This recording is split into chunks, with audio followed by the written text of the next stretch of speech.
Meetup open हो गया, ठीक है।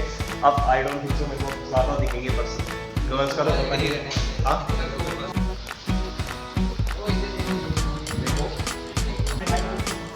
बेसिक मतलब सारे स्टैंडर्ड वाले, तो किसी भी मेरे को याद ही है कि मेरे को कोई याद है, पेपर वाला याद है, पेपर वाला याद है साथ ही।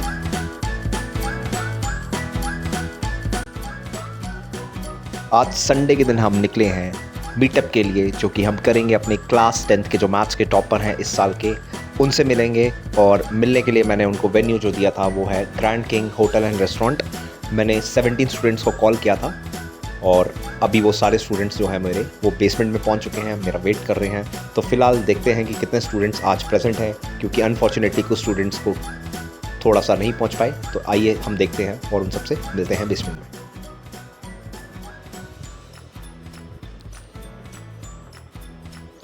फ़िलहाल अभी हम कर रहे हैं लंच को एंजॉय। लंच से पहले हमने लिया कोल्ड ड्रिंक्स और कुछ हमने स्टार्टर्स खाए, और स्टार्टर्स खाने के बाद अब हम कर रहे हैं लंच। लंच करते ही हम लोग डेजर्ट के साथ साथ इनके एक्सपीरियंसेस को और इनकी जो टिप्स रहेगी आने वाले स्टूडेंट्स के लिए उनको हम शेयर करेंगे। और कुछ इनके जाते जाते हम लोग एक ग्रुप फोटोग्राफ करते जाएंगे और उसके साथ हम इस मीटअप को एंड अप करेंगे।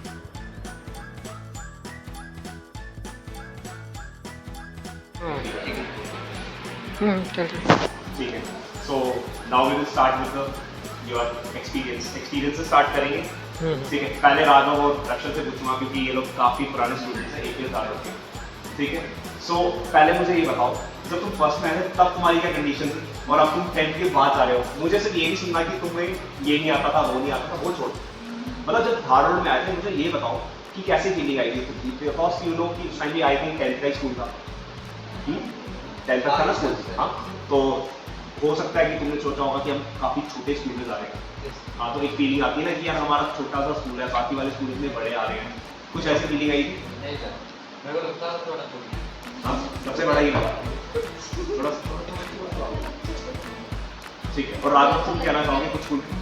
वैसे आई नो ना, जैसे जहाँ तक होती है एक्सपीरियंस की बात, मतलब first I don't think so you remember, तुम्हें याद रहा नहीं याद, ज़्यादातर सबको से याद रहता है वो जो एडोलसेंस एज का एक से लेकर 10 तक का। हाँ, बताओ कोई इंसिडेंट 1 से 10 वाला कोई शेयर करना। कोई भी इंसिडेंट, चाहे एकेडमिक से रिलेटेड हो, चाहे स्पोर्ट्स से रिलेटेड हो, कोई लाइक हमने स्टार्टिंग में मतलब ऐसे कभी हम क्लास बंक नहीं की, वो तो टाइम में लीगली भी करते थे, इलीगली भी करते थे। लीगली हो गया जैसे डिबेट के नाम पर हो गया, तो इलीगली जैसे मन नहीं किया क्लास, तब हम ऐसे परफॉर्म करते, वही बात होती थी। और सर एक्सपीरियंस की बात करी तो मैं स्कूल में फर्स्ट से था। स्टार्टिंग में तो मतलब ऐसे नॉर्मल एग्जाम सीनियर्स को देखते थे, उस टाइम मतलब डिबेट होती तो हमारे में होता कि हम भी बच्चे से बड़े थे, हम भी जगह तो धीरे हमारा जब हुआ तब भी अच्छे थे, फ्रेंडली उस टाइम पे तो एसोसिएट ही रहते थे हमारे साथ। फिर 5th में 7th क्लास में हमें दूसरे नाम मिले, तो उनके साथ इंट्रैक्शन हुई, तो नए नए एक्सपीरियंस शेयर हुए। 7th और 8th मतलब ज़्यादातर हमारा कोरोना के टाइम पर ऑनलाइन था, और 9th में मतलब हमने बहुत मज़े किए एज टू क्लास 10। 9th में हम मैक्सिमम टाइम बाहर ही होते थे, आपके लास्ट में फाइनल में हम क्लास में होते थे। अच्छा, मुझे एक चीज़ बताओ, you were the discipline incharge ना? Yes, sir, हाँ, discipline तो वो वन की कैसी फीलिंग है? क्योंकि अभी भी मैं इंटरव्यू दे रहा हूँ बच्चों की, अभी इंटरव्यू दे रहा हूँ बच्चों की, तो मैं इनको देखता हूँ, मैं काफ़ी क्वेश्चन पूछता हूँ। तो बताओ तुमने जब तुम्हें वो जब तुमने स्टेटस लिखा, ठीक है, तो तुम्हें चेंजेस आई थी, पॉजिटिव या नेगेटिव, कोई चीज़ आई थी? ऐसे तो होता है कि अगर आप बीच में कैप्टन बने तो मतलब थोड़ा सा हम भी होता है कि हम भी थोड़े तो ही रहे, तो अच्छा लगा सर। थोड़े से ज़्यादा थोड़ी हद से ज़्यादा रोल मॉडल है ना। मैं जब 9th में वाइस कैप्टन बनता है राबिया उसका, सर जो मेरी कैप्टन थी वो कुछ नहीं करते थे, हमने पूरा काम करना, पर अच्छा लगा कि हमें क्लास के लिए तो हमें बच्चों को अच्छे से रखना है, उनको एकदम डिसिप्लिन में रखना है, अच्छी अच्छी चीज़ें बतानी है, सर कोई काम करना। इसको पास ऑन करो। रक्षक तुम्हें कोई नहीं मिली? कौन सी वाली?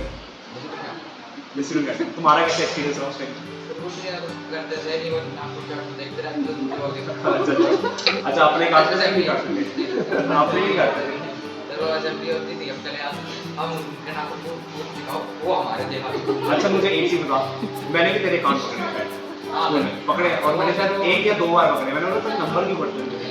हाँ, वो बता कैसा लगता था उसमें सिर्फ कान पकड़ो? बस जरूरत थी, सिर्फ को नहीं देता था। और बता तैयारी कैसे रखी थी? 10th की तैयारी कैसे?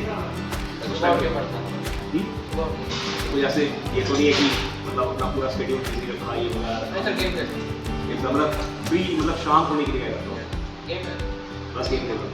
कौन सी वाली? Indoor outdoor? इसको थोड़ा पास ऑफ नितिन को था किसी स्टूडेंट कौन सी उस टाइप से नहीं था। अच्छा नितिन तो एक चीज़ बताओ, नितिन में था बड़ा ज़्यादा पोटेंशियल, लेकिन मुझे लगा नहीं क्या पोटेंशियल नितिन में बताया।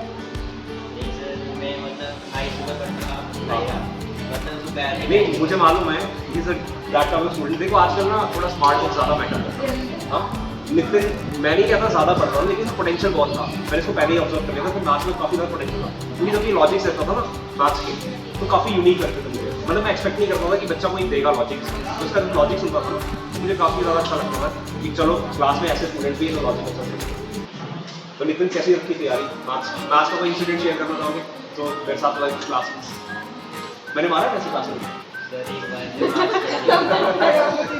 मारा तो होगा ऐसे नहीं होगा। अच्छा कौन सी प्री बोर्ड की बात है शायद? प्री बोर्ड गलत तो नहीं लगा? चलो अपना ही है। चलो ठीक है, बाकी कुछ नहीं करता लोग। हाँ कोई नहीं है, कोई इंसिडेंट नहीं है, याद भी नहीं है, सब भूल याद ही नहीं रहता, टाइमर तो नहीं हुआ। सच में याद चलो नहीं चलो रहता। पास। सौम्या यू वांट टू से तुम्हें स्टूडेंट काउंसिल में कौन सी मिली थी? Sir head girl. अच्छा तो you were the head girl. मेरे को याद नहीं है कि मेरे को तो कोई याद है, फेयरवेल वाला याद है। सर, क्यों सर? फेयरवेल वाला याद है, साथ में इंसिडेंट याद है। सर ऐसे क्या मैंने आपको दुश्मनी नहीं मारी है, वो याद है? वो याद नहीं है मुझे। साथ याद। हाँ सोम्या का ना मुझे थोड़ा पता था, मैथ्स में सोम्या को बॉर्डर ये मुझे कुछ भी नहीं हुआ। हाँ कुछ नहीं हुआ था। सर कॉन्सेप्ट क्रक्स पे ज्यादा भरोसा था लास्ट में। जो आपने Help was? बताया था। हेल्प सर किया? बहुत बहुत। अच्छा तो अब क्या सर, डिसाइड last में- अब तुमने जैसे मेरे को बताया ह्यूमैनिटीज में तुमने आर्ट्स रखा हुआ है, यस तो अभी फिर क्या सोचा तुमने फ्यूचर में? सॉरी ह्यूमैनिटीज का मैथ्स रखा हुआ तुमने, मैंने आर्ट्स बोल दिया। सर यूपीएससी की प्रिपरेशन के लिए। ठीक है दैट्स वेरी गुड। ठीक है और मैथ्स रखने के तुमने एक ऑप्शन बना दिया अपना, नॉन मेडिकल वाला भी ऑप्शन। इकोनॉमिक्स के साथ मैथ्स कंपैटिबल ज़्यादा होता है इकोनॉमिक्स और मैथ्स की, इसलिए क्या बोलते हैं वो ज़्यादा हेल्पफुल अच्छा होता है। हेड गर्ल जब बनी थी कोई परेशानी नहीं स्कूल में? सर कौन सी परेशानी नहीं है? कोई एक इंसिडेंट बता दो। सर मेरे इतना डिप्रेशन हो गया था हेड गर्ल बनने के बाद, सुबह सुबह धूप में खड़ा कर देते थे, चलो ड्यूटी लगा दो, हाँ दोपहर में खड़ा कर सर हमने एक बार भी देंगे। सर आप मानोगे नहीं, टीचर्स डे पे मेरे को पीयूष को इतना सुना, बोले तुम्हारा क्या बोलते हैं फंक्शन है ये, हम तुम्हारा रेडी क्यों करवा रहे हैं? हमने कहा कल से दूसरों के कल्चर कैप्टन को बोलो, हमें क्यों बोल रहे हो? ये सर बहुत इसको बहुत डांट पड़ी है, बहुत। क्योंकि इसी को पड़ी है सूजन तो किसके साथ वो तो मिलता ही नहीं था, हाँ वो गायब रहता था, वो तो तुम कहना चाहोगी कुछ अपना कोई भी स्टूडेंट, क्योंकि 10th भी तो मैंने इतनी दी नहीं है, तो तुम अपना क्लास का ये तो मैं बताती हूँ उसका, मैं बताती हूँ। तो फर्स्ट डे आपसे बड़ी बोलती पुलिस का कुछ समझ नहीं आया, इतना देर से बोल रहे हो। नहीं है ऐसा तो कोई बात नहीं यार, मुझे नहीं लगा बुरा। मैं बोलती कोई नहीं टाइम हो जाएगा यार, कुछ नहीं समझ आ रहा, मतलब इतना जल्दी बोल जाते हैं, ऐसा लगता है पता नहीं कौन सी रेलगाड़ी भाग रही हो। चलो कोई बात नहीं, नेक्स्ट टाइम मैं आगे वालों के लिए और ज्यादा। उसके बाद वो वाला भी हुआ था मार्क्स अच्छा वो मार्क्स वाला एक क्वेश्चन था। मार्क्स वाला हाँ, सर का रीजन साइकिल- बताते बोलते सर ने मेरे नंबर काटे थे, 3 नंबर काटे हैं मेरे सर ने, क्यों काटे हैं? मार्क्स कहते हैं तो मेरे बहुत कम नंबर आए थे, 58 आए थे, तो 2 नंबर मिल जाते 60 हो जाते कम से कम। वो सर ने इतनी बहस की उस टाइम में दिखा, नहीं ये वाला मेथड गलत है, आप इसको ऐसे करके देखो, ये दोनों सेम ही तो हो गए ना। तो इसलिए वैसे मेरे को वो वाली प्रॉब्लम अभी तक याद नहीं है, लेकिन आई थॉट वो वाली शायद से सर्कल से रिलेटेड। सर ऐसा दो बच्चों के साथ आपने किया, किसके साथ? एक प्राकृति के साथ, वो एक क्या बोलते हैं जिसको प्रूव करना था कि ये क्या बोलते हैं रोम्बस है, हाँ हाँ वो रोम्बस बोलते सर मैंने नोटबुक में ऐसा कर रखा है, मैथ ने चेक कर रखा है, सर ने चेक कर रखा है, सर नंबर कैसे काट दिए मेरे? मैंने भी ऐसे ही किया, क्योंकि मेरे को मार्क्स मैम ने करवाया था, उन्होंने चेक किया और सर मैं लेके गई सर के पास, ये गलत है, मैं उन्हें एग्जामिनर मैं दूंगा marks। चलो ठीक है। सर आप डिक्टेटरशिप तो नहीं करते? नहीं नहीं डिक्टेटरशिप नहीं हुआ, क्योंकि शायद मेरा एटीट्यूड देख लिया बस वो चीज़ होती है। सर एटीट्यूड नहीं, ये और ये गलत है मैं वही कह रहा हूँ ना, एटीट्यूड देखा होगा तुमने उस टाइम में। और सिर्फ सूजन के साथ घूम रहे थे। हाँ ये दोनों के दोनों मिलके घूमते थे बाहर। तो मैं वही तो कह रहा हूँ, वो मतलब सारे दिन मेरे साथ थे।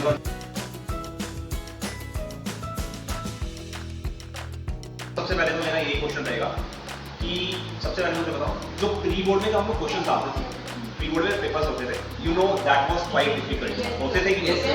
अच्छा, वो डिफिकल्ट डालने पे तुम्हें इसका क्या बेनिफिट मिला एट द एंड, वो बताओ। बोर्ड का पेपर इजी लगने लगा, ऐसा तो नहीं था? अच्छा, बेसिक वाला यहाँ पे है, बेसिक वाला सारे स्टैंडर्ड वाले, तो किसी भी सेट में कोई प्रॉब्लम लगी तुम्हें? तो मतलब यही होता है ना कि अगर हम लोग तुम्हें प्रिपरेशन पहले से वर्ष के लिए करवाएं तो तुम्हें हमेशा पेपर क्या रहेगा, डाउन ही रहेगा। इवनिंग सर जो हमें एनसीईआरटी एक्सरसाइज आपने बोली थी ना, हमें स्टैंडर्ड वालों को कम से कम 4 to 5 question NCERT long answer sir, even long answer. तो मेरा तो यही एडवाइस है कि आप जितनी अच्छी एनसीईआरटी को कर सकते हो, एग्जाम्पल से जो क्वेश्चन की गो थ्रू हो सकते हो कर लो, क्योंकि बोर्ड एग्जाम में मेनली वही आता है, उसी के रिलेटेड होता है। और अगर आप स्टैंडर्ड हो तो आप कोई एक्सरसाइज बुक ले सकते थे, टीचर के अकॉर्डिंग पूछ सकते हो आप उनसे कि तुम्हें कर लगानी चाहिए, आरटी होगी या वो नहीं सही तो एडुकार्ट होगी, एडुकार्ट में क्वेश्चन आते हैं, तो आप अपने टीचर से एडवाइस ले सकते हो कि मुझे इसको लगाने की जरूरत है। फॉर स्टैंडर्ड बेसिक के लिए तो एनसीईआरटी काफी है, सफिशिएंट है।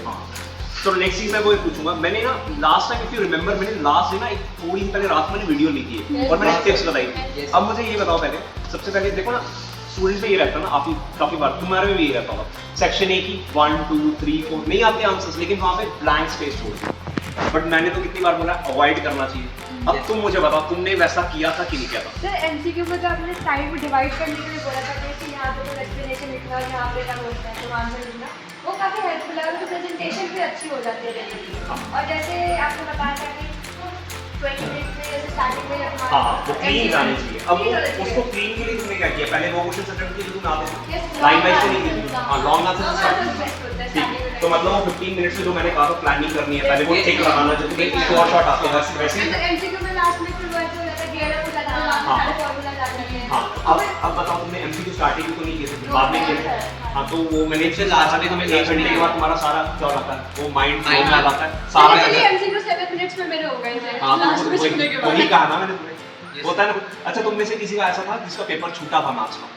नो सर, किसी को कोई प्रॉब्लम बिल्कुल भी नहीं छूटा था। तेरा तो उल्टा एक्स्ट्रा टाइम बच गया। गलती से तो टाइम बच गया। सर छूटा था किसका? मेरा सना, क्या छोड़ गया तुमने? 5 के क्वेश्चन छोड़ गए? कितने छोड़े थे? एक ही छोड़ा था। नहीं, वो पता है, एक तो बेटर है। स्टार्टिंग में और सना तुमने वो फॉलो नहीं की। एक छोटा मेरा सर के पास 1 घंटा बचा करने को, मैं 2 बार पेपर रीसेट किया, मतलब 2 पार्ट्स के ऊपर करने को मैंने एक किया, दूसरे में करना ही भूल गया उसकी वजह से मेरे हाथ में। अच्छा, अच्छा, नेक्स्ट पूछूंगा मैं। अच्छा, आधे तो ज़्यादा अवेयर नहीं थे कंसेप्ट मैप से, इवन मैंने लास्ट टाइम भी कंसेप्ट मैप का तुम्हें शायद से मिड के बाद में बताया था मैंने। मोस्ट ऑफ द स्टूडेंट्स जो 10th के थे उनको तो मेरे को मिड में पता था, 10th भी I think they were not aware. मैंने भेजा भी था ग्रुप में, लेकिन क्योंकि ग्रुप में काफ़ी बल्क में मैसेज आते हैं तो नहीं पता था। अभी जो 10th आई है ना, उनको मैंने स्टार्टिंग से ही बता दिया, but again they are careless, तो उनको कुछ गाइड करना चाहोगे कि ऐसी गलती नहीं करें? तो स्टार्टिंग में ये चीज़ बनाने की कोशिश नहीं, इग्नोर की बात नहीं करें। जो जैसे देखो ना, मैंने उनको अभी बोला सब्जेक्ट एनरिचमेंट या पोर्टफोलियो के लिए वो लोग बनाते हैं ना कॉलेज, तो मैंने उनको पहले बोला जो तुम्हारे चैप्टर्स होते जा रहे हैं उनका साथ साथ में तुमको कंसेप्ट मैप बना दो, कि वेट नहीं करो कि पूरा सिलेबस कंप्लीट होगा फिर तुम 14 पेजेस लाओगे और फिर तुम बाद में जाके कंसेप्ट मैप लिखोगे। तो तुम क्या कहना चाहोगे, उनको अभी से बनाना चाहिए या बाद में से बनाना चाहिए? तो उससे तुम्हारे अकॉर्डिंग क्या हेल्प मिलेगी कुछ? सर मेरे अकॉर्डिंग जैसे आप कॉन्सेप्ट मैप शेयर करते हो, तो सबसे पहले जिस चैप्टर का कॉन्सेप्ट मैप आ रहा है, आप उस चैप्टर से एक बार खुद पहले गो थ्रू हो लो, आपको जो डाउट्स हैं पहले क्लियर आउट कर लो, एक चैप्टर के क्वेश्चंस लगा लो, ताकि आप स्टार्टिंग से प्रिपेयर हो जाओगे तो लास्ट में आपको बटन नहीं होगा मेरी तरह। क्योंकि सर मैं तो एक्चुअली आउट ऑफ मतलब मैक्सिमम टाइम बाहर ही था, तो सर जो मेरे मैक्सिमम क्लियर हुए थे डाउट वो बोर्ड से पहले हुए थे 1 मंथ पहले, तो मैं उस टाइम मतलब डाउट्स पूछ रहा था, सर के पास गया था एक बार, मैंने डाउट्स क्लियर किए। तो आप यही करो कि जैसे आपका एक चैप्टर क्लियर आउट होता है, आप उसको पूरा अच्छे से कर लो, बेसिक्स मतलब क्वेश्चंस लगा लो, एग्जांपल्स हैं जो भी एनसीईआरटी को कर लो, और जो स्टैंडर्ड है वो एक्स्ट्रा क्वेश्चन सर से पूछ के आप कर सकते हो। क्योंकि लास्ट में जब तक आप जाओगे इतना बर्डन होगा, आपको समझ नहीं आएगा, मतलब सिर पकड़ के बैठ जाओगे करना क्या है इस टाइम पर, आपको पता नहीं चलेगा कौन सा चैप्टर करना है नहीं। कि मेरे साथ ये हुआ था कि मैं पूरे साल बाहर रहा, मैंने कुछ पढ़ा तो इतना नहीं था। लास्ट में क्या हुआ, 1 महीना बचा था, उस टाइम मैंने shorts in the sense sir के कुछ जो क्रक्स थे पहले वो पढ़े, फिर कुछ जो टॉपिक नहीं क्लियर होते थे उसको यूट्यूब पे गो थ्रू किया कि इस तरह के फंक्शन में इजीली किस तरह से इसको हम कर सकते हैं। तो आप पहले से स्टार्टिंग से कर लो, बाद में आपको बहुत दिक्कत हो सकती है। अच्छा एक चीज़ होती है ना, एक चीज़ मैं बोलूँगा मुझे, स्टूडेंट्स ना फॉर्मूले को बहुत लाइटली लेते हैं, तो जो भी क्वेश्चन होता है उसके पहले फॉर्मूला नहीं लिखते, डायरेक्टली वैल्यूज पुट करते हैं। अब मुझे बताओ फॉर्मूला लगा के पुट करने से ज़्यादा इजी रहता है या फॉर्मूला विदाउट पुट किए तुम्हारा डायरेक्ट में वैल्यूज पुट करके? लगा के जब हम सॉल्व करें ना ज़्यादा इजी रहता है। क्योंकि आई नो ना तुम लोग जब भी, अगर मैं क्वेश्चन की बात करूँ, जैसे तुम्हारा वो होता था मॉड या मीडियन की बात करूँ, वहाँ पे L प्लस होता था, तो काफी बार तुम लोग फॉर्मूला नहीं लिखनी होता है, वहाँ पे L इंटू मेरा वो था ना सरफेस एरिया वॉल्यूम वाला चैप्टर, उसमें एक्चुअली मेरे से वो हो जाता था, सरफेस एरिया वाले में क्या होता कि मैंने नहीं लिखा डायरेक्टली चले गया, उसमें क्या होता कभी कभी ऐसे R क्यूब होता था, R स्क्वायर रह जाता था, मतलब एक आपकी यूनिट की वजह से आपके पूरे नंबर जाएंगे, चाहे आपकी पूरे स्टार्टिंग से, तो मतलब writing the formula is mandatory है। आपने जैसे R क्यूब था, आप क्यूब के हिसाब से करोगे, अगर आपने लिखा ही नहीं, आपको लगा R स्क्वायर है, तो आपने 2 किया, आपका मीटर स्क्वायर आएगा, तो क्यूब की वजह से आपकी यूनिट के मार्क्स कट जाएंगे। ठीक है, अच्छा मुझे ये बताओ, जब बोर्ड के तुम्हें पता है, आई थिंक इस बार कितने प्रिपरेशन के लिए डेज मिले थे मैथ्स? 3 मिले थे। अब it's not easy for us to prepare the whole syllabus within the 3 days, नहीं है हमारे लिए पॉसिबल, तो नहीं है कि 3 दिन तो नहीं है। तो तुम में से ऐसे किसी ने कोई है जिसने रिवीजन प्लानर बनाया अच्छा वाला, कि किस तरह से प्रिपेयर किया हो, या कोई शेयर करना चाहोगे कि ऐसा करना चाहिए था, मैंने फॉलो नहीं किया लेकिन करना चाहिए था? मैंने सर एक बात की थी, जो मुझे सबसे वीक चैप्टर्स लग रहे थे ना, उससे पहले मैंने उनको निकाला, लास्ट के लिए मैंने छोड़ दी, जो मेरे को आते थे उनको तो एक बार गो थ्रू हो जाओ तो हो जाते हैं। पहले मैंने सर वही वाले चैप्टर्स के जिसमें मेरे मार्क्स कम आ रहे थे, एक तो मेरा सरफेस एरिया वाला चैप्टर था, और सर एक मेरा स्टैटिस्टिक्स के भी थोड़े गलत हो रहे, तो पहले मैं उनसे गो थ्रू हुआ और लास्ट में मैंने उन चैप्टर से गो थ्रू हुआ कि जो मुझे आते थे। मतलब तुमने 5 मार्कर से स्टार्ट किया, किसी ने रिवीजन 5 मार्कर से किसी ने स्टार्ट की थी? क्योंकि मैंने ऑलरेडी बता रखा था, मैंने तुम्हें ऑलरेडी बताया था कि रिवीजन पे 5 मार्कर से ही स्टार्ट करनी चाहिए, तो ऐसा था कि 5 मार्कर से स्टार्ट की, क्योंकि यू आर ऑलरेडी अवेयर कि 5 नंबर पे कौन सा क्वेश्चन हमें आएगा पेपर में, और एक कॉन्सेप्ट जो मैथ्स बनाया करते हैं उसी में इंक्लूड कर लिए थे पॉइंट, तो ये वाले 5 मार्कर से आ सकते हैं इस चैप्टर से। फॉर एग्जांपल जैसे फर्स्ट चैप्टर जो था रियल नंबर्स का, उसमें जो 3 मार्कर 5 मार्कर में आपने कन्वर्ट करके बता दी कि 3 मार्कर में भी आ सकता है, तो रैशनल को प्रूव कर देगा, तो उसको पहले से मेंशन कर रखा था हमने कॉन्सेप्ट जो उसके बना रहे थे, तो उसकी वजह से बहुत हेल्पफुल हुआ था। तो 5 मार्कर स्पेशली क्वाड्रेटिक इक्वेशन, हां क्वाड्रेटिक,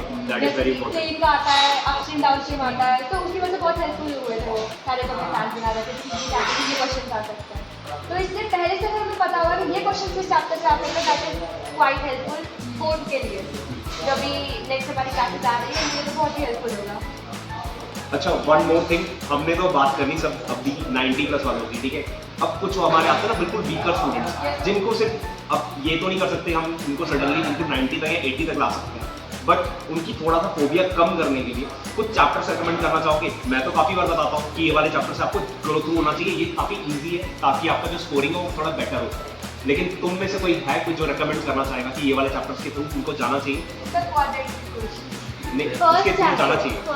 सर मुझे लगता है स्टैटिस्टिक्स भी इजी है, क्योंकि 5 मार्क्स क्वेश्चन उसका कंपलसरी होता है, वो तो आएगा ही। हाँ। तो आप स्टैटिस्टिक्स के थ्रू चले जाओ, क्योंकि वो सिंपल भी होता है, अगर आपको अच्छे से स्टार्टिंग से पढ़ लोगे तो ठीक रहेगा, फिर 5 नंबर तो सिक्योर हो गए। हाँ, secure हो गए। 5 और 7 नंबर आपके सिक्योर हो गए, और दूसरे चैप्टर आपने लिखा तुम बताना चाहोगे बाकी वाले?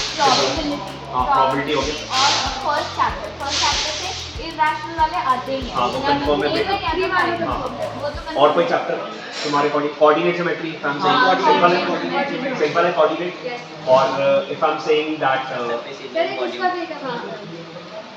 एपी वाला सरफेस एरिया बॉडी फॉर्मूले याद कर दिया तो बटरफ्लाई हाँ, मतलब सीधा डायरेक्टली अप्लाई करना, उसमें ज़्यादा पढ़ते हैं। आई थिंक इवन इस बार भी केस स्टडी काफी सिंपल आई थी, है ना, इतनी ज्यादा कॉम्प्लिकेटेड नहीं आई थी जितना हम एग्जाम में डालते हैं, है ना, जितना हम एग्जाम में डालते हैं उतना कॉम्प्लिकेटेड नहीं था, काफी सिंपल आई थी। कैलकुलेशंस भी सेम हो सकती है। हाँ, बस यही है, बाकी तो ठीक है, क्योंकि आप पहले भी कर रहे हैं। सब मैथ्स पढ़ने वाले आगे 11th में एंजॉय करो मैथ्स को, ठीक है, कहीं हेल्पफुल मिलेगा। मैं अभी भी 11th की कंटिन्यूटी करूँगा, क्योंकि मुझे बच्चे बहुत कंप्लेन करते हैं कि सर आप 10th के बाद में छोड़ के दिया। हाँ, एवरीवन इज कंप्लेनिंग। एक्चुअली में होता है कि मैं स्टार्टिंग में बनाता हूँ मोटिवेटेड हूँ, फिर जब कोई देखता नहीं है, कोई रिप्लाई नहीं करता है, फिर मेरा मोटिवेशन टूट जाता है, फिर मैं आगे कंटिन्यू ही नहीं करता उसको। तो इस बार this time I was thinking कि मैं थोड़ा कंसेप्ट अच्छी बनाता हूँ कि एटलीस्ट ज़्यादा गो थ्रू नहीं हो, तो एटलीस्ट वो वाला तो हेल्पफुल कर जाए तुम्हें कि अकेडमिक के अकॉर्डिंग इस चैप्टर में हमारे पास ये फॉर्मूला है, क्योंकि जब तुम्हें एक जगह पे सारे फॉर्मूले मिल जाते हैं तो फिर काफ़ी ईजी रहेगा, तुम्हें पूरा चैप्टर पलटने की जरूरत नहीं पड़ती, वो चीज़ है। तो बेसिकली आप कि वो बनाना कंसेप्ट एग्री करते हो? ये सर्विस फुल है।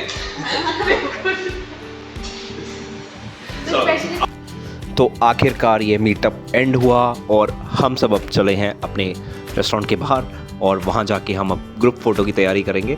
फ़िलहाल के लिए तो इन सभी को all the best for their future, और क्योंकि अभी 11th क्लास में जा रहे हैं तो सब कुछ अपने अपनी स्ट्रीम डिसाइड कर चुके हैं, और इसी के साथ हम इन्हें ऑल द बेस्ट कहेंगे और इन्हें कहेंगे कि टच रहिएगा एनी क्लासेस के साथ, ताकि जो भी मेरे से हो चुका है हेल्प के बारे में मैं हेल्प कर दूंगा।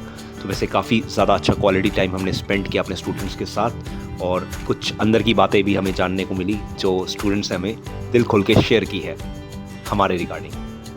तो चलिए हम आ चुके हैं अभी होटल से बाहर और यहाँ पे खींचेंगे हम एक ग्रुप फ़ोटो।